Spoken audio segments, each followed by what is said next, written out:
ರಕ್ತದಾನ ಒಂದು ಪ್ರಾಣ ಉಳಿಸುವಂಥ ನಮಗೆ ಸಲಹೆ ಸೂಚನೆ ಎ ವಸಂತಕುಮಾರ್ ಅವರು ಯಾವಾಗಲೂ ಬೆನ್ನಾಗಿ ಎಲುಬಾಗಿ ನಿಂತಿದ್ದಾರೆ. ನಾವು ರಕ್ತದಾನನೂ ಮಾಡ್ತೀವಿ, ರಕ್ತದಿಂದ ಪತ್ರವನ್ನು ಬರ್ತೀವಿ. 35 ವಾರ್ಡ್ನಿಂದ ಮತ್ತು ಹಳ್ಳಿಗಳಿಂದ ನಾವು ರಕ್ತದಾನನೂ ಮಾಡ್ತೀವಿ.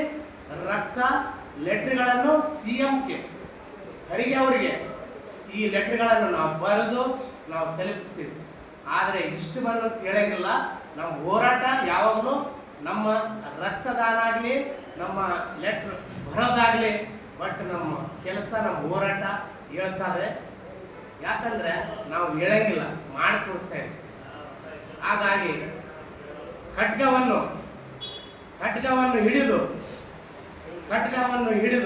ರಾಜ್ಯವನ್ನು ಪಡೆದವರು ಎಷ್ಟೋ ಮಂದಿ ಇದ್ದಾರೆ.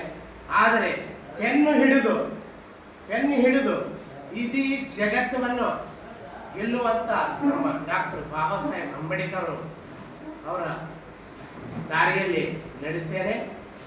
ಯಾಕಂದರೆ ಇವತ್ತು ನಮಗೆ ಸಂವಿಧಾನ ಕೊಟ್ಟಿದ್ದು ಡಾಕ್ಟರ್ ಬಾಬಾ ಸಾಹೇಬ್ ಅಂಬೇಡ್ಕರ್. ಇವತ್ತು ನಾವಿಲ್ಲಿ ಮಾತಾಡಕತ್ತೀವಿ ಅಂದರೆ ಅವ್ರದ್ದು. ಯಾಕಂದರೆ ಪ್ರತಿಯೊಬ್ಬರು ಪ್ರಶ್ನೆ ಮಾಡಬೇಕಾದ್ರೆ ಡಾಕ್ಟರ್ ಬಾಬಾ ಸಾಹೇಬ್ ಅಂಬೇಡ್ಕರ್ ಅವರು ಕೊಟ್ಟಿದ್ದ ಭಿಕ್ಷೆ. ಈಗ ಅದಕ್ಕೆ ಅವರ ದಾರಿಯಲ್ಲೇ ನಡೀತಾ ಇವೆ. ಮುಂದಿನ ದಿನಗಳಲ್ಲಿ ಸಚಿವ ಸ್ಥಾನ ನಮ್ಮ ಎ ವಸಂತಕುಮಾರ್ ಅವರಿಗೆ ಸಚಿವ ಸ್ಥಾನ ನೀಡಲಿದ್ದಪ್ಪ ಅಂದರೆ ನಾವು ಉಗ್ರ ಹೋರಾಟವನ್ನು ಹಮ್ಮಿಕೊಳ್ಳುತ್ತೇವೆ.